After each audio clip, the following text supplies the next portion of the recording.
নমস্কার ও শুভ সন্ধ্যা। আমার নাম প্রীতিলি মোদক। মোদক ট্রেনার একাডেমির পক্ষ থেকে আপনাদের সকলকে জানাই আন্তরিক শুভেচ্ছা ও স্বাগত। আজকের অনুষ্ঠানের শিরোনাম শিল্পাঙ্গনে নিবেদিতা, প্রেক্ষাপট অজন্তা।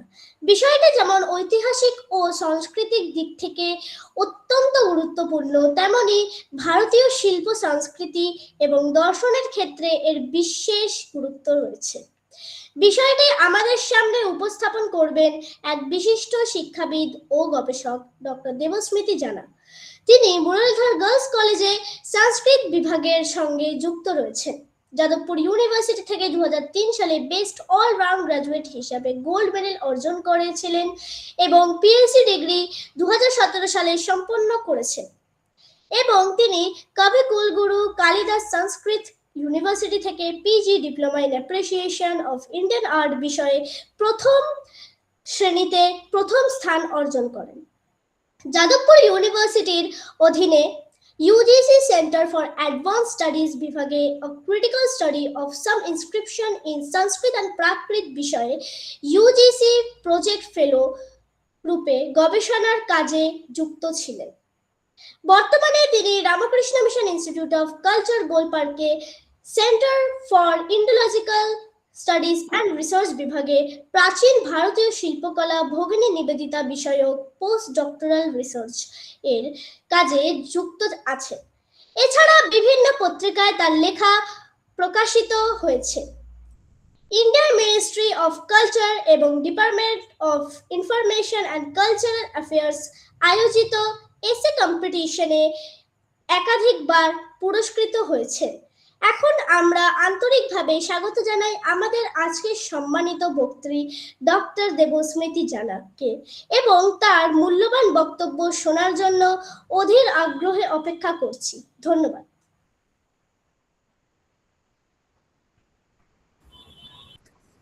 থ্যাংক ইউ প্রিটিলি। আজকের এই আন্তর্জাতিক আলোচনা সভায় উপস্থিত one minute.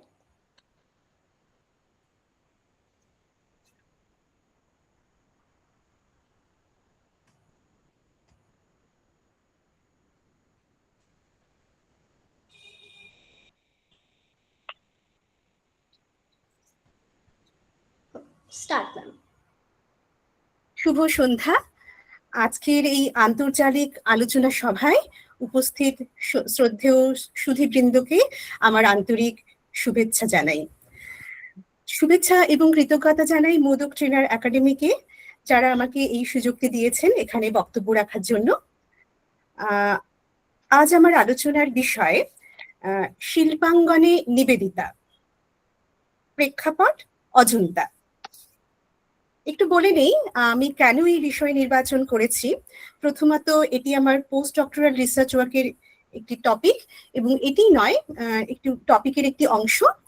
এবং সেই সাথে আমার পূর্বের একটু কথা বলে নেই। পূর্বে যখন যাদবপুর বিশ্ববিদ্যালয়ে আমি পিএইচডির গবেষণা কাজটি করছি, তখন আমার বিষয় কিছুটা অজন্তা ইলোরা কেন্দ্রিক ছিল। সেখানে আমি আমার বিষয়টি পর্যবেক্ষণ বা পর্যালোচনা করতে গিয়ে আমি একটু অজন্তা বিষয়ে পড়াশোনা যখন শুরু করি, তখন আমার হাতে এসেছিল সিস্টার নিবেদিতার লেখা অজন্তা বিষয়ক একটি প্রবন্ধ। প্রবন্ধটির নাম এরকম ছিল, the ancient abbey of Ajanta. এটি পড়ার সময় আমি খুবই বিষয়ে বিমূঢ় হয়েছিলাম, কারণ আমার মনে হয়েছিল এরকম একটি লেখা অজন্তা বিষয়ে আমরা বোধহয় আগে কখনো পাইনি। একটু অজন্তা সম্বন্ধে বলে নেই, যদিও অজন্তা সম্বন্ধে সবারই জানা বিষয়টি। অজন্তা এক বিস্ময়কর কীর্তি। শিল্পী, পুরাতত্ত্ববিদ এবং শিল্পের ইতিহাস নিয়ে যারা গবেষণা করছেন বা আলোচনা করছেন, সেই সমস্ত ব্যক্তিবর্গের পাশাপাশি সাধারণ মানুষের কাছেও অজন্তা একরকম বিস্ময়কর একটি বিষয়। অর্থাৎ অজন্তার চিত্রকলা জনসাধারণের কাছে খুবই বিস্ময়কর। ভগিনী নিবেদিতা অজন্তা পরিদর্শন করেছিলেন 1909 সালে। ডিসেম্বর মাসে শেষের দিকে।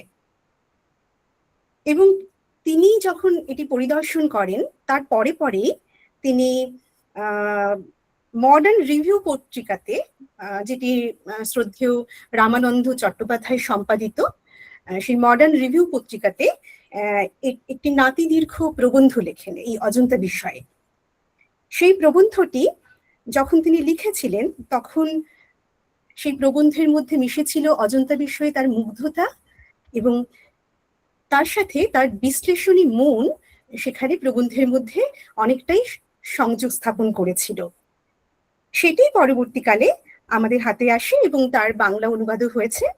বাংলা অনুবাদ এবং ইংরেজিতে লেখা দুটোই আমাদের কাছে এসে পৌঁছয়। প্রধানত ভারতীয় ভাস্কর্যে গ্রিক, গান্ধার প্রভাব এবং অজন্তার চিত্র, স্থাপত্য ও শিল্পকীর্তি সম্পর্কে একটি অপূর্ব আলোচনার প্রসঙ্গক্রমে এটি নির্মাণ। এটি পরবর্তীতে 1915 সালে প্রকাশিত হয় সিস্টার নিবেদিতার আরেকটি রচনা, ফুটফলস অফ ইন্ডিয়ান হিস্ট্রি, এই বইটিতে। এবং সেখানে বহু ছবি যুক্ত হয়।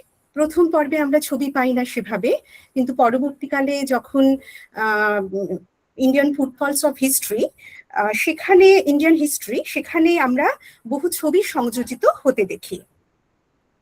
এবং এই একটি আমাদের অজন্তা বিষয়ক চর্চার একটি বিষয় রূপে বা অজন্তা বিষয়ক চর্চার মাধ্যম রূপে এই গ্রন্থ কিন্তু ভীষণই গুরুত্বপূর্ণ। এবার আমি বিষয়ে চলে আসি। অজন্তা গুহাচিত্রের সঙ্গে নিবেদিতার সংযোগ স্থাপনের বিষয়টি নিয়ে একটু আলোচনা করি। ঊনবিংশ শতকের গোড়ার দিকের কথা বলছি। অজন্তা গুহার শিল্প, ভাস্কর্য এবং এর ঐশ্বর্যময় সত্তা তখনও পর্যন্ত সভ্য জগতের কাছে প্রায় অজানাই ছিল। এটি 1819 খ্রিস্টাব্দে এক ইংরেজ সিভিলিয়ানের বাঘ শিকারের ঘটনার সঙ্গে এটি জুড়ে যায়। তিনি, ওই ইংরেজ ভদ্রলোক, পথভ্রষ্ট হওয়ার কারণে কতগুলি গুহাতে আশ্রয় নেন এবং সেই প্রথম তিনি অজন্তার কথা বহির্জগতে নিয়ে আসেন। এবং তিনি তার এই আবিষ্কারের ঘটনাটি যখন জনসমাজের কাছে রাখেন, তখন দেখা যায় যে তারা, তখন তো ক্যামেরা আবিষ্কার হয়নি, ফলে ছবিগুলি যাতে জনসমাজের কাছে এসে পৌঁছয় তার জন্য সেগুলির কপি করার কথা তিনি মনে করেন। এবং সেই সব বিস্ময়কর অত্যাশ্চর্য ছবির কপি করার জন্য প্রথম যিনি দায়িত্ব পান তিনি হচ্ছেন মেজর রবার্ট গিল। সেটি করতে সময় লাগে 2 দশক, কিন্তু দুর্ভাগ্যের বিষয় হলো তার করা সব কপি হচ্ছে আগুনে ভস্মীভূত হয়। সেটি 1860-এর দশকে। এরপর কপি করার দ্বিতীয় অভিযান চলে বম্বে স্কুল অফ আর্টের অধ্যক্ষ গ্রিফিথ সাহেবের নেতৃত্বে, অর্থাৎ পরবর্তী 1 দশকে। তার করা কপি এবং মুদ্রিত পুস্তকে সেই প্রতিলিপি যথেষ্ট দুর্বল হলেও সেটি জনসমাজে সাড়া জাগায়। তারই ফলশ্রুতিতে এক প্রতিষ্ঠিত মহিলা শিল্পী, যার কথা অজন্তা চিত্রকলার সাথে জুড়ে গেছে, তিনি হলেন মিসেস হেডিংহ্যাম। তাকে নির্বাচন করা হয় এই অজন্তা চিত্রকলার কপি বা প্রতিলিপি প্রস্তুতিকরণের জন্য। তিনি আবার করে সেই ছবিগুলির কপি নির্মাণের জন্য তিনি তার বন্ধু নিবেদিতাকে সেটি জানিয়েছিলেন। অর্থাৎ আমি একটু বলে নিই এখানে, এই যে মহিলা শিল্পী মিসেস হেডিংহ্যাম, তার বন্ধু ছিলেন সিস্টার নিবেদিতা। অর্থাৎ সিস্টার নিবেদিতা যখন লন্ডনে ছিলেন তখন এই মিসেস হেডিংহ্যামের সাথে তিনি পূর্ব পরিচিত ছিলেন। এবং এই যে মিসেস হেরিংহ্যাম, তার স্বামীর বন্ধু ছিলেন হ্যাবেল সাহেব, যাকে আমরা পরবর্তীকালে ভারতবর্ষে শিল্পক্ষেত্রে এক উল্লেখযোগ্য ভূমিকায় অবতীর্ণ হতে দেখি। সেই হ্যাবেল সাহেব তিনিও তখন লন্ডনে ছিলেন। এই হেরিংহ্যাম দম্পতির ঘনিষ্ঠতা ছিল আরো একটি ভারতীয় পরিবারের সাথে, এবং সেটি শুনলে হয়তো আপনারাও বিস্ময় অভিভূত হবেন। তিনি হচ্ছেন জগদীশচন্দ্র বসু এবং তার স্ত্রী অবলা বসু। তাদের সাথে নিবেদিতারও আবার সম্পর্ক ছিল। অতএব এই জগদীশচন্দ্র বসুর সাথে সুসম্পর্কের দরুন অজন্তার গুহাচিত্রের যে বিশেষ ঐশ্বর্য এবং মিসেস হেরিংহ্যাম যে অজন্তা অভিযানের কথা ভাবছেন, সেটি কিন্তু নিবেদিতার কাছে পৌঁছে যায়। সম্ভবত হেরিংহ্যাম নিবেদিতাকে পত্র মারফত সাহায্যকারী হিসেবেও চেয়েছিলেন, সেটিরও আমরা উল্লেখ পাই, গবেষণা কার্য করতে গিয়ে সেটির উল্লেখ পাই। নিবেদিতা জানতেন এটি একটি বিশেষ সুযোগ। তখন তিনি ভারতবর্ষে তখন নিবেদিতা চলে এসেছেন এবং এখানেই শিল্প ক্ষেত্রে তিনি যুক্ত হয়ে গেছেন, এবং তার সাথে পরিচয় ঘটেছে শিল্পাচার্য অবনীন্দ্রনাথ ঠাকুরের। তিনি অর্থাৎ নিবেদিতা তখন অবনীন্দ্রনাথ ঠাকুর এবং তার জ্যেষ্ঠ ভ্রাতা গগনেন্দ্রনাথকে অনুরোধ করেন নন্দলাল বসুকে এই কাজে পাঠানোর জন্য। এবং এই আচার্য নন্দলাল বসু, যিনি পরবর্তীকালে বিখ্যাত শিল্পী, তিনি যথেষ্ট সাড়া ফেলেছিলেন সে সময় তার চিত্রশিল্পের জন্য, তাই নন্দলাল বসুর কথাই ভাবা হয়েছিল। ইতিমধ্যে খবর এলো হেরিংহ্যাম তার সাহায্যকারী রূপে এক ইংরেজ এবং 2 ভারতীয় শিল্পী পেয়ে গিয়েছেন অলরেডি।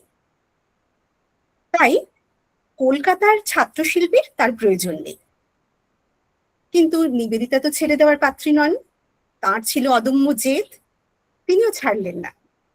হেরিংহ্যামকে তিনি রাজি করালেন আরো 2-1 যাতে ছাত্রকে নেওয়া হয় ওই কাজে, এবং অবনীন্দ্রনাথকে সম্মত করালেন নন্দলাল বসু এবং অসিত কুমার হালদারকে সেই কার্যে নিযুক্ত করার জন্য। অর্থাৎ নন্দলাল বসু এবং অসিত কুমার হালদার দুজনেই অজন্তাতে যান, এবং সেই সময় তাদের খাওয়া থাকার সমস্ত খরচ মেটাতে এবং সর্বোপরি নন্দলাল প্রথমে যাওয়ার কথা ভাবতে পারেনি, তিনি যেতে চাইছিলেন না। তাই সেই অনিচ্ছুক নন্দলালদের রাজি করালেন যাতে তারা সেই সুযোগ একেবারেই না হাতছাড়া করেন। এবার আসি নন্দলাল বসুর কথায়। তার যে সমস্ত আমরা লেখা পাচ্ছি, সেখানে আচার্য নন্দলাল বসু বলছেন যে তিনি জানতেন না যে কি ঐশ্বর্য অপেক্ষা করেছিল তাদের জন্য। অর্থাৎ অজন্তার গুহার যে বিস্ময়কর চিত্র, এরকম একটি বিস্ময়কর বিষয় যে তাদের জন্য অপেক্ষা করে আছে, এটা তারা অজন্তা না গেলে জানতে পারতেন না। কিন্তু সিস্টার নিবেদিতা অবশ্যই জানতেন, কারণ তার তো জহুরির চোখ। তিনি আরো জানতেন কতটা উপকৃত হবে ভারতীয় শিল্পের নবজাগরণ এই পাঠ নেওয়ার ফলে। অর্থাৎ যে সময়ের কথা বলছি, সেই সময় কিন্তু ভারতীয় শিল্পের নবজাগরণ পর্ব শুরু হয়ে গেছে। এই প্রসঙ্গে মিস ম্যাকলাউড, যিনি নিবেদিতার বন্ধু ছিলেন, তিনি নিবেদিতাকে একটি চিঠি লিখেছিলেন। সেই চিঠির প্রসঙ্গে আমরা একটু জানতে পাই যে সেখানে নিবেদিতা লিখছেন যে কাউকে শিল্পী বানাতে যিনি সক্ষম, যদি সে রেখা টানতে বা রং লাগাতে জানে, অর্থাৎ শিল্পী হতে গেলে রেখা টানার একটা কাজ জানা চাই এবং তার সাথে ছবিতে রং লাগানোর বিষয়টি জানা চাই, তবেই তাকে শিল্পী বানানো যায়। অর্থাৎ এটি খুব নন্দলালকে পাঠানোর বিষয়টি নিয়েই তিনি মিস ম্যাকলাউডকে এই কথা লিখছেন, এবং নন্দলালকে নিয়ে সেই কাজটি সাঙ্গ হলো অজন্তা পর্বে। এবং সঙ্গে ছিলেন অসিত কুমার হালদার, তিনিও চিত্রাঙ্কন করেছিলেন, অজন্তা প্রতিলিপি নির্মাণ করেছিলেন। এবং এটি অজন্তার এই পর্বটির কথা আমরা নন্দলালের যে আত্মজীবনী সেখানে পাই। আর সেখানে তিনি উল্লেখ করছেন তিনি অজন্তার সেই গিরিকন্দরে প্রায় 3 মাস বসেছিলেন। সেই 3 মাস সময়ে তিনি কি পেলেন? সেখানে প্রতিলিপি তো অঙ্কন করলেনই, তার সাথে তিনি পেলেন প্রাণ ও প্রকৃতি আর বিশ্ব প্রকৃতির ভালোবাসার স্বপ্নলোকের চাবি, আর তার সাথে পেয়েছেন মহত্তর শিল্প সৃষ্টি। আমরা এরপরে স্লাইডটিতে চলে যাব।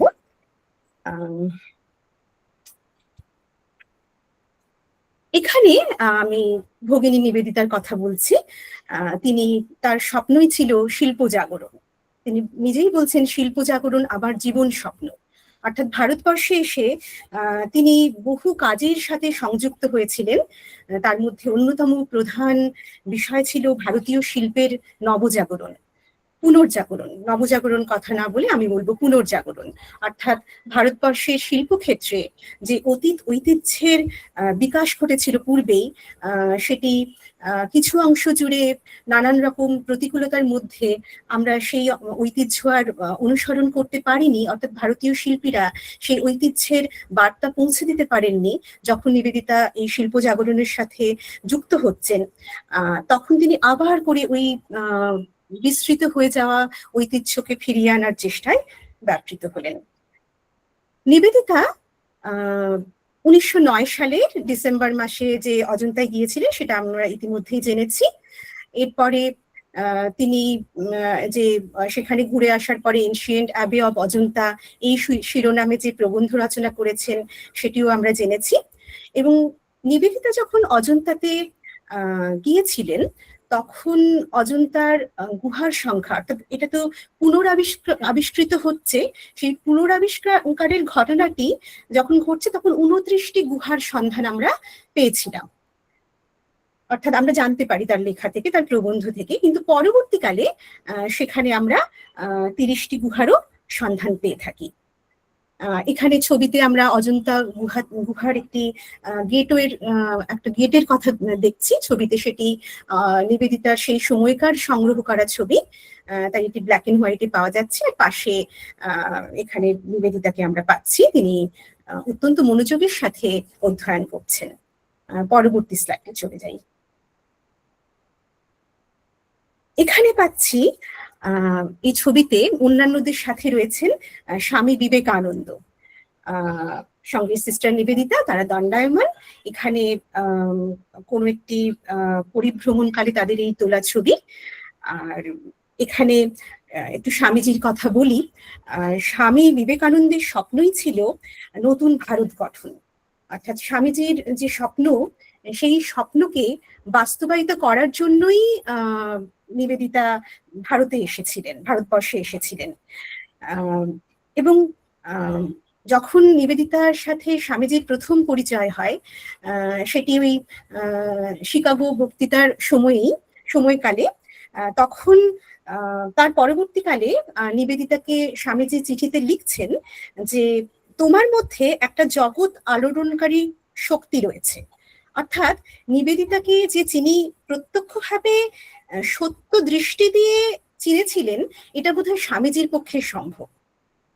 এবং স্বামীজি যে নতুন ভারত গঠনে জন্য নিবেদিতাকে আহ্বান করছেন, তার নতুন ভারতকে কোথাও একটা অন্য মাত্রায় পৌঁছে দিতে চেয়েছেন পরাধীন ভারতবর্ষের বুকে দাঁড়িয়ে, সেই স্বপ্নের উড়ানে তিনি পরবর্তীকালে নিবেদিতার একান্ত সদিচ্ছায় তিনি নিবেদিতাকে যুক্ত করলেন। এবং তখন নিবেদিতার পরিচয় ঘটল রামকৃষ্ণ বিবেকানন্দের নিবেদিতা। অর্থাৎ আমরা নিবেদিতার লেখা যে চিঠিপত্রগুলো পাই, সেখানে তিনি নিজেকে রামকৃষ্ণ বিবেকানন্দের নিবেদিতা রূপেই আখ্যায়িত করছেন। আর একটু বলি, স্বামীজির মন্ত্রশিষ্যা ভগিনী নিবেদিতা, আমরা তার যে সমস্ত বক্তব্য শিল্প বিষয়ক সেখানে আমরা স্বামীজির স্বপ্নেরই একটা প্রতিরূপ দেখতে পাই। স্বামীজির শিল্পচিন্তা নিয়ে একটি অন্য আলোচনা প্রসঙ্গ, সেটি নিয়ে আজকে আর বলবো না। কিন্তু আমরা নিবেদিতার লেখা পড়লে স্বামীজি ভারতবর্ষের শিল্প নিয়ে ঠিক কি ভাবনায় ভাবিত ছিলেন বা কি ভাবনা ভেবেছিলেন, সেটি কিন্তু নিবেদিতার লেখা থেকে আমরা পাই। আমরা পরাধীন ভারতবর্ষের কথা একটা সময়ে জেনেছি। সেই দুঃসময়ে তিনি উপলব্ধি করেছিলেন যে ভারতের জাতীয় আন্দোলন শুধু রাজনৈতিক হলে চলবে না। এটা ভারতবর্ষে আসার পরে নিবেদিতা নিজেই অনুভব করছেন যে ভারতবর্ষের জাতীয় আন্দোলন, অর্থাৎ ভারতবর্ষের স্বাধীনতার জন্য যে আন্দোলন, সেটি শুধুমাত্র রাজনৈতিক হলেই হবে না, তাকে হতে হবে সর্বাত্মক। সাহিত্য, বিজ্ঞান, শিল্প, শিক্ষা, ইতিহাস, সমাজতত্ত্ব, এমনকি লোক সংস্কৃতি, সবকিছুকে অঙ্গীভূত হতে হবে এই জাতীয়তাবাদী আন্দোলনে। নিবেদিতার কাছে এই জাতীয়তার অর্থ কেমন ছিল সেটি একটু বলি। নিবেদিতার কাছে জাতীয়তার অর্থ ছিল জাতীয় জাগরণ। তাই ভারতের এই জাতীয়তার মনন নেতৃত্ব ভগিনী নিবেদিতার শুভ্র ললাটে বিধাতা অব্যর্থ অক্ষরে লিখে দিয়েছিলেন, এবং সেই অনুসারে তার অক্লান্ত কর্মকাণ্ড চলেছিল নীরবে। এই আলোচনায় কেবল শিল্পক্ষেত্রে তার কি ভূমিকা ছিল সেটি আলোচিত হবে। আবার সুবৃহৎ শিল্পক্ষেত্রের মধ্যে শুধুমাত্র অজন্তা পর্বে তার কি ভূমিকা ছিল সেটি এখানে আলোচনার বিষয়। স্বামীজির কাছে নিবেদিতা জেনেছিলেন ভারতবর্ষের ধর্ম এবং শিল্প অঙ্গাঙ্গিভাবে জড়িত।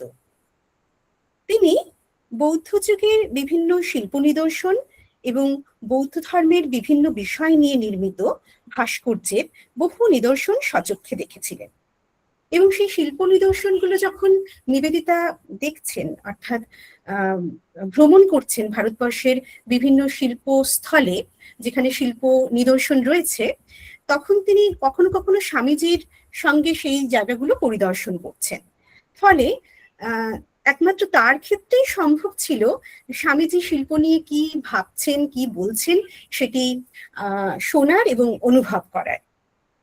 এবং স্বামীজি যেহেতু ধর্ম এবং শিল্পকে অঙ্গাঙ্গিভাবে দেখবার কথা বলেছিলেন, তাই থেকে নিবেদিতার মনের বিশ্বাস ছিল যে ভারতীয় কলাবিদ্যা সমূহের মূলে আছে আধ্যাত্মিকতার বীজ। অর্থাৎ ভারতীয় যত রকমের আমরা কলাবিদ্যা দেখি সেগুলির সাথে আধ্যাত্মিকতা যুক্ত হয়ে রয়েছে।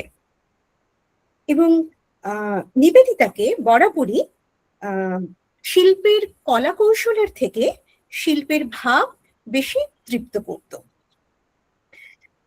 নিবেদিতা ভারতবর্ষে এসে যে হঠাৎ করে শিল্প আন্দোলনে জড়িয়ে পড়লেন বা নিজেকে নিয়োজিত করলেন বলা ভালো, তা কিন্তু নয়। আমরা জানি যে মিস মার্গারেট নোবেল নামে তিনি যখন তিনি নিবেদিতা হয়ে ওঠেননি ভারতবর্ষে আসার আগে পূর্বে, তখন তিনি আয়ারল্যান্ডে ছিলেন এবং সেখানে কিছু কর্মসূত্রে তিনি ইংল্যান্ডে ছিলেন।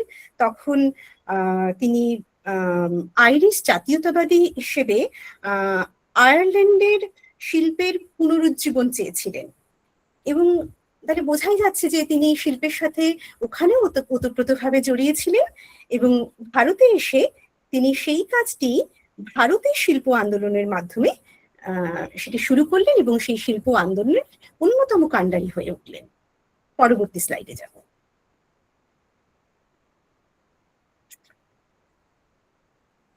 এখানে আমরা দেখছি অজন্তার পরিভ্রমণকালে, অর্থাৎ অজন্তা গুহাচিত্রের প্রতিলিপি নির্মাণে আমরা যে দুজন শিল্পীর কথা বলেছিলাম, সেই আচার্য নন্দলাল বসু এবং অসিত কুমার হালদার, তার ছবি আমরা দেখতে পাচ্ছি। এবং নিবেদিতা তাদের সাথে 1909 খ্রিস্টাব্দের ডিসেম্বর মাসের শেষের দিকে লেডি হেরিংহামের সঙ্গে অজন্তায় গমন করেছিলেন। এবং এই আচার্য নন্দলাল বসু তিনি শিল্পাচার্য অবনীন্দ্রনাথ ঠাকুরের অন্যতম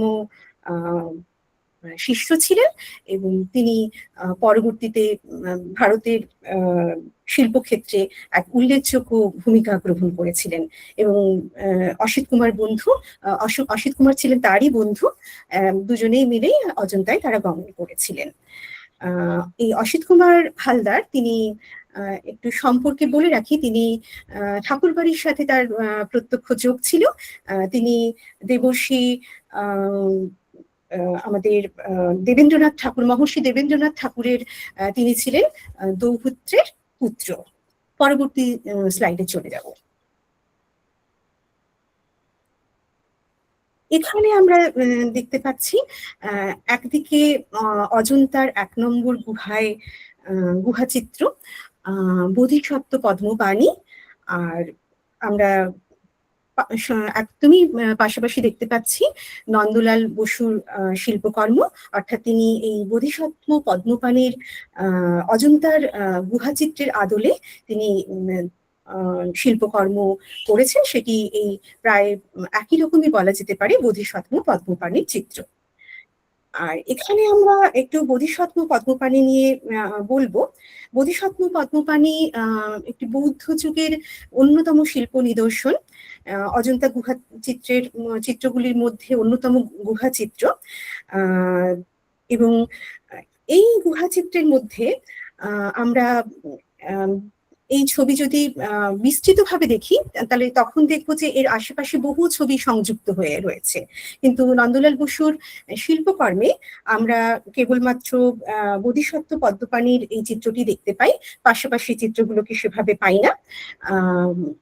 এবার এই বোধিসত্ত্ব পদ্মপাণির চিত্রের আদলে পরবর্তীতে আচার্য নন্দলাল বসু যে শিল্প সৃষ্টি করেছিলেন, আমরা মধ্যবর্তী পর্যায়ে দেখতে পাচ্ছি কিছু স্কেচ রয়েছে এখানে। সেই স্কেচগুলি আমাদের নন্দলাল বসুরই করা, এবং এই স্কেচগুলি যদি একটু সূক্ষ্মভাবে দেখার চেষ্টা করি আমরা দেখব যে ঠিক যেন অজন্তার প্রতিলিপি চিত্র। অর্থাৎ এই স্কেচগুলিতে হয়তো সরাসরি অজন্তার চরিত্রগুলো উঠে আসেনি, কিন্তু তার ছবির মধ্যে যে অজন্তা গুহাচিত্রের একটি প্রভাব রয়েছে সেটি কিন্তু খুব স্পষ্টভাবে পরিলক্ষিত হচ্ছে। এখানে আমরা আমাদের পরবর্তীকালের নন্দলাল বসুর যে সমস্ত শিল্পকর্ম সেখানে দেখেছি যে তিনি এই একটা সিরিজ করেছেন পুরোপুরি ভাবে এই তার এই স্কেচগুলো নিয়ে, সবটাই পুরো আমাদের অজন্তা গুহাচিত্রের আদলেই নির্মিত। পরবর্তী স্লাইডে যাই। এখানে আমরা দেখছি যে এখানে আরেকটি গুহাচিত্র একদম বাম দিকে, সেখানে দেখতে পাচ্ছি বুদ্ধদেব, রাহুল এবং যশোধরা। এটিও অজন্তার গুহাচিত্র। আর আমরা ডান দিকে যেটি পাচ্ছি নন্দলাল বসুর আঁকা জননী এবং শিশু, তিনি এই নামে অভিহিত করেছেন।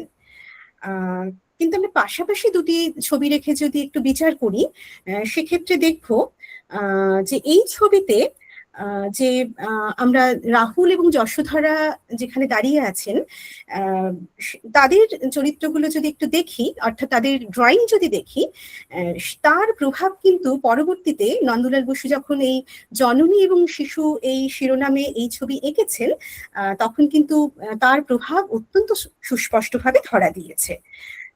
এখানে আমরা এই চিত্রে আমরা দেখতে পাচ্ছি যে বুদ্ধদেব এসে দাঁড়িয়েছেন সেখানে ভিক্ষার জন্য।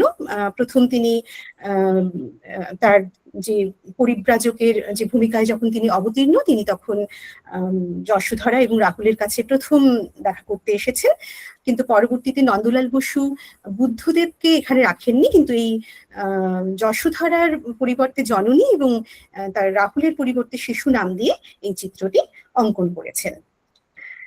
নন্দলাল বসুর অজন্তার চিত্রকর্মগুলিতে দেখা যায় যে আরেকটি চিত্রকর্মের কথা বলছি যেটি এখানে ছবিতে আমি দেখাচ্ছি না, সেটি হচ্ছে দময়ন্তীর স্বয়ংবর এই নামে। সেটির একটি রিভিউ আমরা পাই প্রবাসী পত্রিকায়, অর্থাৎ রামানন্দ চট্টোপাধ্যায় সম্পাদিত প্রবাসী পত্রিকায় 1316 সালে যেটি প্রকাশিত হচ্ছে। সেই ছবির ওপর, এই দময়ন্তীর স্বয়ংবর নামক ছবির ওপর একটি আলোচনা রামানন্দ চট্টোপাধ্যায় করেছিলেন। তিনি মন্তব্য করছেন, দময়ন্তী স্বয়ংবর চিত্রখানি আর্ট স্কুলের চিত্রশালার জন্য ক্রয় করা হইয়াছে। এই ছবিখানি দেখিলে অজন্তা গুহা চিত্রাবলীর কোনো কোনো চিত্র মনে পড়ে। আমি এখানে কেন এই কথা বললাম, কারণ পরবর্তীতে হয়তো এই দময়ন্তী স্বয়ংবর বিষয়টি অজন্তা গুহা চিত্রের সঙ্গে হয়তো সম্পর্কিত নয়, কিন্তু অজন্তা গুহা চিত্রের প্রতিলিপি অঙ্কন করার সূত্রে আমরা দেখি যে অত্যন্ত স্পষ্টভাবে নন্দলাল বসুর প্রতিটি ছবিতে সেই অজন্তারই একটা অনুকৃতি পাওয়া যাচ্ছে। এবং এখানে নিবেদিতার একটু উপলব্ধির কথা বলি। নিবেদিতার উপলব্ধি ছিল, কোনো ভারতীয় চিত্রকে যদি যথার্থ রূপে ভারতীয় এবং মহৎ সৃষ্টি হতে হয়, তবে তাকে ভারতীয় রীতিতে ভারতবাসীর হৃদয়ে আবেদন সঞ্চার করতে হবে। অর্থাৎ এটি খুবই গুরুত্বপূর্ণ একটি কথা। ভারতীয় বিষয় হতে হবে, তার সাথে ভারতবাসীর হৃদয়ে আবেদন সঞ্চার করতে হবে। অর্থাৎ আমরা প্রত্যেকেই জানি যে শিল্পের নির্দিষ্ট একটি আবেদন রয়েছে, সেই আবেদন সঞ্চার করতে হবে। এবং এমন ভাব বা ব্যঞ্জনা চাই যা এদেশের সকলের পরিচিত। অর্থাৎ হঠাৎ করে অন্য কোনো দেশের কোনো বিষয় ভারতীয় শিল্পের বিষয় হয়ে উঠলে সেটি সবার পক্ষে গ্রহণ করা কিন্তু অসম্ভব হয়ে উঠবে, সেটিও তিনি এখানে মনে করিয়ে দিচ্ছেন। এবং যাতে সেই চিত্রটি তৎক্ষণাৎ উপলব্ধ হয়, সেই বিষয়টিও তিনি আমাদের মনে করিয়ে দিচ্ছেন। এবং এখানে আমরা তো বিভিন্ন এক্সিবিশনে ছবি দেখি, নিবেদিতা দর্শকদের জন্য একটি কথা বলছেন। তিনি শিল্পের দর্শকের ভূমিকা স্পষ্ট করে দিয়ে বলছেন, সত্যকারের অতি উচ্চমানের সৃষ্টি হতে গেলে দর্শক মনে তাকে এমন দিব্যানুভূতি জাগ্রত করতে হবে যার ফলে সেই দর্শকও নিজেকে উন্নততর বলে মনে করেন। অর্থাৎ এটা থেকে খুবই স্পষ্ট যে যিনি ছবি আঁকছেন তার মনের তো একটা আধ্যাত্মিক ভাবের সঞ্চার হবে, এবং তার সাথে তিনি তার মননে যেমন ভারতবর্ষের একটি ঐতিহ্যের ধারা বহন করবেন, সাথে সাথে যারা ওই ছবি দেখছেন অর্থাৎ সাধারণ দর্শক ওই ছবিটি দেখার ফলে যাতে তাদের মনেও ভারতীয় ঐতিহ্য কোথাও একটি ছাপ ফেলতে পারে, এবং কোথাও যাতে ভারতীয় ঐতিহ্যের একটি অনুরণন হয়, সেটির কথাও তিনি বারবার করে মনে করিয়ে দিচ্ছেন। তাই এটি দর্শকের উদ্দেশ্যেই তার বলা। এরপরে আমি পরবর্তী স্লাইডে যাচ্ছি। সেখানে পরবর্তী স্লাইডে আমরা দেখতে পাচ্ছি যে নন্দলাল বসুরই আঁকা, যেটি নিবেদিতার মিথস বইয়ের জন্য অঙ্কিত হয়েছিল। অর্থাৎ একটা সময় নিবেদিতা যখন বিভিন্ন রকম প্রবন্ধ রচনা করছেন, সেগুলি আমরা আমাদের কাছে এসে পৌঁছচ্ছে মুদ্রণের মাধ্যমে, তখন খুব প্রয়োজন ছিল যে সেগুলিকে কোথাও একটা ইলাস্ট্রেশনের মাধ্যমে প্রকাশ করার। সেজন্য কিছু ছবি আঁকার প্রয়োজন ছিল, এবং সেই কাজটিও তিনি সেই নন্দলাল বসুকেই দিচ্ছেন। এখানে আমরা দেখতে পাচ্ছি শিবের বিষপান, যুধিষ্ঠির, মথুরার কারাগারে সদ্যজাত কৃষ্ণ। এখানে একটু বলি যে এক্ষেত্রে আমরা কিন্তু এগুলি কিন্তু অজন্তা চিত্রকলার বিষয় হিসেবে দেখছি না, কারণ বিষয়গুলি সম্পূর্ণ একদমই হিন্দু বিষয়ের দেবদেবীর ছবি বা তার সাথে সম্পর্কিত। এখানে এই ছবিগুলি রাখার আমার একটি উদ্দেশ্য যে এই ছবিগুলিতে আমরা অজন্তার প্রভাব কিন্তু সাংঘাতিকভাবে লক্ষ্য করছি। এখানে এই যে শিবের বিষপান, এই যে ছবিটি, এখানে আমরা দেখতে পাচ্ছি যে পুরোপুরিভাবে ঠিক যেন অজন্তারই গুহাচিত্র। মানে কেউ বলে না দিলে আমাদের অজন্তা গুহাচিত্রের কথাই মনে হওয়াটা খুব স্বাভাবিক। এবং এখানে আমরা দেখতে পাচ্ছি যে বোধিসত্ত্ব পদ্মপাণিকে ঠিক যেভাবে আমরা দেখেছিলাম, ঠিক সেভাবেই শিবের কিন্তু এখানে ফিগার এখানে অঙ্কিত হয়েছে, ঠিক মিলে যায়। এবং তার সাথে যুধিষ্ঠিরের যে ফিগার, অর্থাৎ তার যে দেহাবয়ব, সেটিও কিন্তু ওই বোধিসত্ত্ব পদ্মপাণির আদলেই কিন্তু নির্মিত। এবং এখানে এই যে মথুরার কারাগারে সদ্যজাত কৃষ্ণের যে জন্ম, সেটির ঘটনার যে চিত্রাঙ্কন করেছেন আচার্য নন্দলাল বসু, সেখানে অজন্তা গুহাচিত্রগুলির, আমার এখানে সম্ভব হলো না বহু গুহাচিত্র দেখানোর, কিন্তু আপনারা প্রত্যেকেই অজন্তার গুহাচিত্রগুলি যখন দেখবেন এই ছবির সাথে মিলিয়ে নেবেন যে প্রত্যক্ষভাবে অজন্তা গুহাচিত্রের শুধু লাইন ড্রয়িং নয়, তার সাথে কম্পোজিশন এবং তার সাথে কালারও কিন্তু এখানে রিফ্লেক্টেড হচ্ছে। পরবর্তী স্লাইডে চলে যাই। এখানেও আমি রেখেছি একটু আপনাদের কাছে ক্ষমা প্রার্থী যে এখানে নন্দলাল বসুর এই সমাধিস্থ শিব এবং পার্থ সারথী কৃষ্ণ, এই দুটি ছবি আমি ব্ল্যাক এন্ড হোয়াইটে রেখেছি। এটি একটি বইয়ের ইলাস্ট্রেশন থেকে নেওয়া, সরাসরি নেওয়া সম্ভব হয়নি, এটা কিন্তু কালারেই আছে। এবং এই দুটি ছবির পাশাপাশি আমি এই বোধিসত্ত্ব পদ্মপাণি অজন্তার যে গুহাচিত্রের ছবি, সেটি রাখার একটি উদ্দেশ্য যে প্রায় একই আদলে নির্মিত। এখানে একটু সংস্কৃত সাহিত্য তত্ত্বের কথা বলি এবং সংস্কৃত শিল্পশাস্ত্রের কথা বলি। প্রাচীন ভারতে যখন অজন্তা গুহাচিত্র নির্মিত হচ্ছে, তখন শিল্পীরা যে শিল্পশাস্ত্র সম্মত শিল্পচর্চা করছেন সেটি কিন্তু গবেষণায় উপলব্ধ হয়েছে। সেখানে শিল্পশাস্ত্রে যে যে নিয়মকানুন বলা হয়েছে সেই মত অনুসরণ করেই অজন্তা শিল্পীরা কিন্তু ছবি এঁকেছেন। এবং পাশাপাশি যদি আমরা সাহিত্যের দিকটি, প্রাচীন সাহিত্য বলতে সংস্কৃত সাহিত্যের দিকটি আমরা লক্ষ্য করি, সেখানে দেখব কালিদাস অন্যতম কবি সংস্কৃত সাহিত্যের। তিনি যখন তার রচনাগুলি করছেন, সেখানে আমরা সেই রচনার যে নায়ক নায়িকা তাদের যেই আদলে এবং অন্যান্য চরিত্রও বটে, যেই আদলে আমরা তাদের বর্ণনা পাচ্ছি, তারই কিন্তু কোথাও একটা প্রভাব চিত্রের মধ্যেও এসে পড়ছে। অর্থাৎ এটি যে সাহিত্য এবং শিল্পকলা পাশাপাশি চলেছিল, এটি তারই কোথাও অনুষঙ্গ বহন করে চলে। এবং এই ছবি সম্পূর্ণরূপে ভারতীয় চিত্রের কথাই মনে করিয়ে দেয়। নিবেদিতার একটি কথা না বললেই নয়, যেটি ভারতীয় শিল্পকলার ক্ষেত্রে অত্যন্ত জরুরি। প্রথম পর্বে পাশ্চাত্য শিল্প সমালোচকদের মত ছিল গ্রিক শিল্পই হচ্ছে শ্রেষ্ঠ শিল্প পৃথিবীর মধ্যে। এবং সেই গ্রিক শিল্পের সাথে পৃথিবীর অন্যান্য দেশের শিল্পকলা নাকি ওতপ্রোতভাবে জড়িত। সেই অর্থে ভারতবর্ষের শিল্পকলাও গ্রিক শিল্পেরই অনুসারী, এমনটা মনে করতে পাশ্চাত্য শিল্প সমালোচকগণ। অর্থাৎ ভারতবর্ষকে নাকি পাশ্চাত্য থেকে ধার করতে হয়েছে, এরকম একটি ভাবনা তখন চালিত হতো তৎকালীন সমাজে, অর্থাৎ পরাধীন ভারতবর্ষের কথা বলছি। কিন্তু মডার্ন রিভিউ পত্রিকাতে অর্থাৎ 1909 সালে একটি প্রবন্ধ প্রকাশ করছেন অজন্তা বিষয়ে সিস্টার নিবেদিতা। সেখানে তিনি প্রমাণ করার চেষ্টা করছেন যে গ্রিক শিল্পের প্রভাবেই ভারতের যা কিছু সমৃদ্ধি, এই মত সর্বৈব মিথ্যা।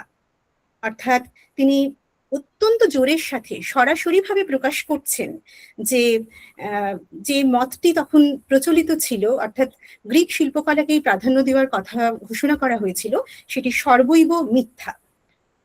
প্রত্নতত্ত্ব, ইতিহাস ও শিল্প সম্পর্কিত বিভিন্ন যুক্তির মাধ্যমে তিনি প্রমাণ করে দিয়েছেন যে গ্রিক প্রভাবে উদ্ভব হয়নি ভারতীয় শিল্পের। এই প্রবন্ধের মাধ্যমেই আমরা এটা পাচ্ছি।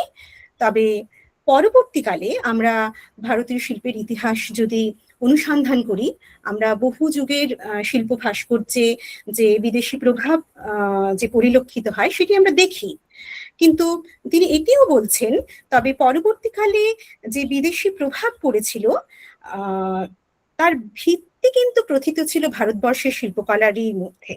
অর্থাৎ দেশীয় সত্তাই শিল্পকলার অন্যতম বিষয় ছিল, বা দেশীয় শিল্পকলার অনুষঙ্গই তার সাথে যুক্ত ছিল। মূলত ভারতীয় শিল্পের বিষয়বস্তু, রীতি, আঙ্গিক কোনোটিই যে বিদেশি প্রভাবে উদ্ভূত হয়নি তা তথ্য যুক্তি দিয়ে প্রমাণ করেছিলেন নিবেদিতা। এই ব্যাপারে তার মহা উৎসাহ, উদ্যম এবং পরিশ্রমের কারণ ছিল একটি। আমাদের মনে হতেই পারে যে নিবেদিতা কেন ভারতীয় শিল্প নিয়ে এত ভাবিত হচ্ছেন, বা অতীতের ঐতিহ্য পুনরুদ্ধারের কথা বারবার কেন ভাবছেন। তিনি বুঝেছিলেন যে ভারত শিল্পের সবকিছুই পাশ্চাত্যজাত, যা এ যাবৎ পাশ্চাত্য বলে এসেছে, অর্থাৎ পাশ্চাত্য দেশগুলি বলে এসেছে, এটি পরাধীন ভারতের পক্ষে খুবই নৈরাশ্যজনক এবং অমর্যাদকর। এবং এই যে অমর্যাদাকর বিষয়টি তিনি মনে করিয়ে দিচ্ছেন, অর্থাৎ ভারতবাসীকে তিনি মনে করিয়ে দিচ্ছেন যে ভারতীয় শিল্পকলা কিন্তু অমর্যাদার বিষয় নয়। এবং সেজন্যই তিনি বারবার করে বলছেন ভারতীয় শিল্পের পুনর্জাগরণের কথা জনসমাজের মধ্যে।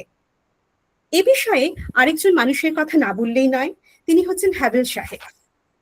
আমরা জানি যে 1896 কলকাতার সরকারি আর্ট স্কুলের সুপারিনটেন্ডেন্ট হয়ে তিনি এসেছিলেন, এবং তিনি নিজে বিদেশি হয়েও বিদেশি শিল্পের অনুকরণ ও বিদেশি শিল্প শিক্ষা পদ্ধতি দূর করে প্রাচ্য শিল্পের ভিত্তিতে শিল্প শিক্ষার ব্যবস্থা করেছিলেন আর্ট স্কুলে। এবং এই ধারণা খুব বিস্তৃতভাবে আজকে আলোচনা করব না, কিন্তু আমি একটি বইয়ের কথা উল্লেখ করব, হ্যাভেল সাহেবের লেখা ইন্ডিয়ান স্কাল্পচার অ্যান্ড পেন্টিং, যেটা 1908 প্রকাশিত হয়েছিল। সেই গ্রন্থে তিনি বিস্তারিতভাবে উল্লেখ করেছেন। পরের স্লাইডে চলে যাচ্ছি। Next slide. এখানে অসিত কুমার হালদারের আমি কিছু ছবি রেখেছি। তিনিও সহযোগী ছিলেন অজন্তা গুহাচিত্রের প্রতিলিপি নির্মাণে নন্দলাল বসুর সাথে। ইনিও শিল্পাচার্য অবনীন্দ্রনাথ ঠাকুরের ছাত্র, এবং পরবর্তীতে অন্যতম ভূমিকা গ্রহণ করতে দেখি শিল্পক্ষেত্রে তাকে। তিনি এখানে ঠিক অজন্তা চিত্রের প্রতিলিপি আমি এখানে রাখিনি, এখানে বংশীবাদক শিরোনামে একটি ছবি এবং এলাহাবাদ দুর্গ নির্মাণে দর্শনরত সম্রাট আকবর, এই বিষয়ে একটি ছবির অবতারণা এখানে করা হয়েছে। এই চিত্রে আমরা দেখি যে অজন্তা গুহাচিত্রের যেন হুবহু অনুসরণ, অর্থাৎ ঠিক অজন্তা গুহাচিত্র যেভাবে যে রঙের ব্যবহারে নির্মিত, যে ভাব নিয়ে নির্মিত, যে ধরনের সেখানে ইলাস্ট্রেশন আছে, কম্পোজিশন আছে, সেরকমই কিছু ভাব কিন্তু এখানে তিনি তার ছবিতে রেখেছেন। অর্থাৎ এখান থেকে একটি বিষয় খুব স্পষ্ট, যে তারা যে ওই প্রতিলিপি নির্মাণের সাথে সংযুক্ত হয়েছিলেন, তার প্রভাব কিন্তু বহুকালব্যাপী ভারতবর্ষের শিল্পকলায় সেটি যুক্ত হয়েছে।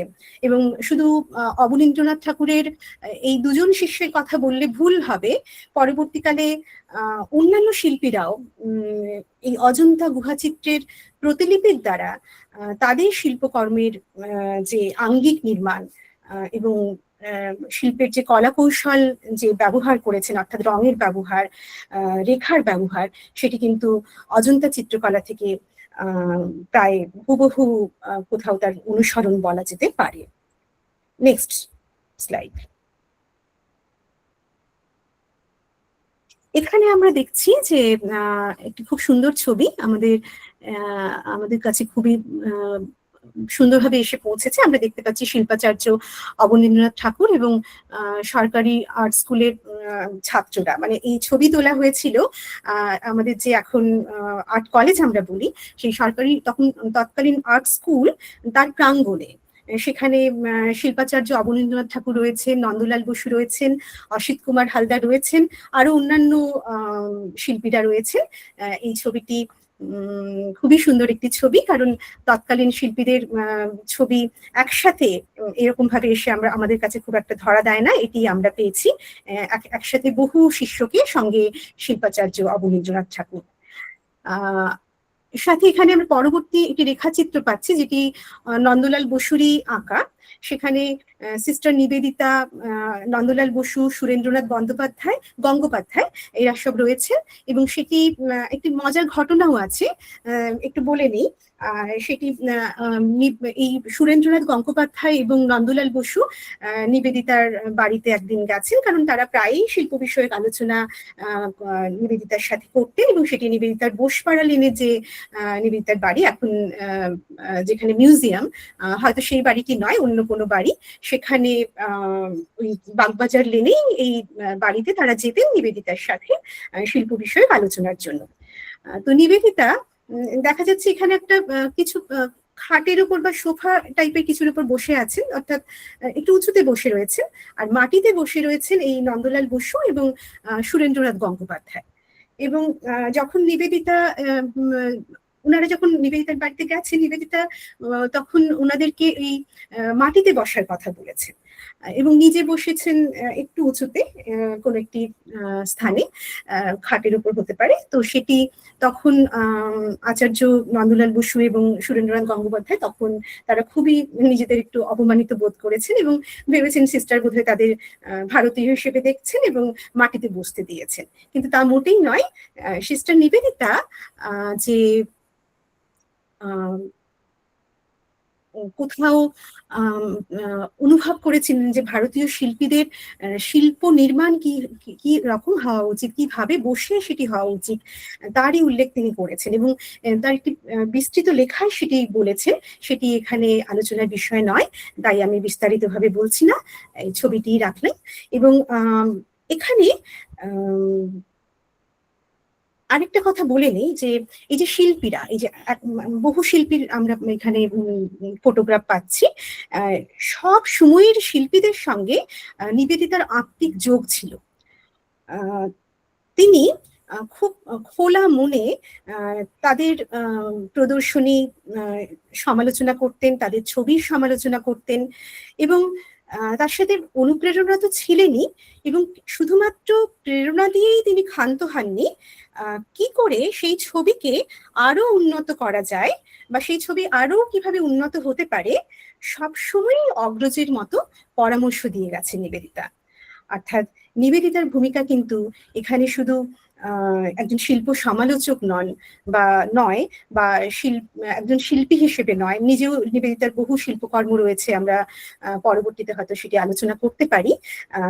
একজন অগ্রজ অভিভাবক হিসেবে তিনি তার এখানে বরাবরই অন্যান্য শিল্পীদের প্রায় নেতৃত্ব দিয়ে গেছেন, এরকমই বলা যায়। নেক্সট, এখানে একটি ছবি পাচ্ছি, ফটোগ্রাফ, যেখানে আমরা দেখছি যে ক্রিশ্চিয়ানা হেরিংহাম, মানে আমরা যাকে এতক্ষণ মিসেস হেরিংহাম বলছিলাম, তার সাথে অসিত কুমার হালদার, নন্দলাল বসু সহ অন্যান্যরাও রয়েছে। এটি ওই অজন্তার ক্ষেত্রেই ওখানে ফটোগ্রাফ, এবং 1909 থেকে 1910 খ্রিস্টাব্দের মধ্যে এই ফটোগ্রাফটি সেটি বলা যেতে পারে, কারণ ওই সময়ই আমাদের অজন্তার প্রতিলিপি নির্মাণ হচ্ছিল এবং সেই সময় তারা ওখানে উপস্থিত ছিলেন। নিবেদিতাও একবার গিয়েছিলেন সেই ক্ষেত্রে। এই ফটোগ্রাফ সেসব স্মৃতি বহন করে চলেছে। নেক্সট, আচ্ছা, আমি একটু এবার শেষের দিকে যাচ্ছি। এখানে একটি খুব সুন্দর কথা, যে শিল্প জাগরণ আমার জীবন স্বপ্ন, এই কথা কিন্তু সিস্টার নিবেদিতার। নিবেদিতা শিল্প নিয়ে কি ভাবনায় ভাবিত ছিলেন, সেটি যদি আমরা একটু অনুসন্ধান করি, আমরা পাশাপাশি যদি স্বামী বিবেকানন্দের শিল্পচিন্তন নিয়েও আলোচনা করি, আমরা দেখব যে স্বামীজি এবং নিবেদিতা, অর্থাৎ গুরু শিষ্যার শিল্পচিন্তা প্রায় এক ধারায় প্রবাহিত হয়েছে। আমরা স্বামীজির শিল্পচিন্তনের কথা নিবেদিতার শিল্পচিন্তনের মাধ্যমেই হয়তো অনুভব করতে পারি আজকে। সেটি একটু বলছি। নিবেদিতা মনে প্রাণে বিশ্বাস করতেন যে একটি জাতির শুধু রাজনৈতিক ইতিহাসই নয়, সাহিত্য, সঙ্গীত, নৃত্য, চিত্র, ভাস্কর্য সবকিছুর ইতিহাস জানলে তবেই সেই জাতির মনোবিকাশের ধারাটি যেমন যথাযথ অনুসরণ করা যায়, তেমনি সেই জাতির হৃত গৌরবও ফিরিয়ে দেওয়া যায়। অর্থাৎ হৃত গৌরব বা অতীতের ঐতিহ্যের পুনরুদ্ধারের জন্য তিনি বারবার সাংস্কৃতিক প্রেক্ষাপটের বিষয়টিকে তুলে ধরছেন। সেখানে সংযুক্ত হয়ে আছে সাহিত্য, সঙ্গীত, নৃত্য, চিত্র প্রভৃতি। তিনি চেয়েছিলেন ভারতবর্ষের প্রতিটি মানুষ যেন চিত্রের মর্ম উপলব্ধি করেন, চিত্র ভালোবাসেন অলঙ্কিত পাত্র, মূর্তি অথবা যে কোনো প্রকারের প্রতীক শিল্প। অর্থাৎ শিল্পকে তিনি জনমানসে সংযুক্ত করার কথা বারবার ভেবেছেন। ভারতের আত্মরূপের উপলব্ধি ও ব্যাখ্যার ব্যাপারে নিবেদিতার যে ভূমিকা, যে সব কাজকে ছাপিয়ে গেছে, সেটি হলো বর্তমান বাংলার এমন কোনো কার্যাবলী নেই যেখানে অর্থাৎ সাহিত্য, শিল্প, প্রাচীন ইতিহাস এবং প্রত্নতত্ত্বের গবেষণা যা নিবেদিতার লেখার দ্বারা কোনো না কোনোভাবে প্রভাবিত হয়েছে। অর্থাৎ এমন একজন ব্যক্তিত্ব সিস্টার নিবেদিতা, যিনি ভারতবর্ষের সমস্ত বিষয়ের সাথে নিজেকে সংযুক্ত করেছেন। আসলে এই বিষয়টি আমাদের বারে বারে মনে করিয়ে দেয় যে একটি বিষয়ের সাথে একটি বিষয়কে কখনো বিচ্ছিন্ন করে রাখা যায় না। অর্থাৎ সমগ্র বিষয়গুলি কিন্তু সে শিল্পকলাই হোক, সঙ্গীতই হোক, সাহিত্যই হোক বা রাজনীতি হোক, সবগুলি একে অপরের সাথে খুব সুন্দরভাবে যেন সমাহিত হয়ে রয়েছে। স্বামী বিবেকানন্দকে সাক্ষাৎ দর্শন করার সুযোগ হয়নি নন্দলাল বসুর।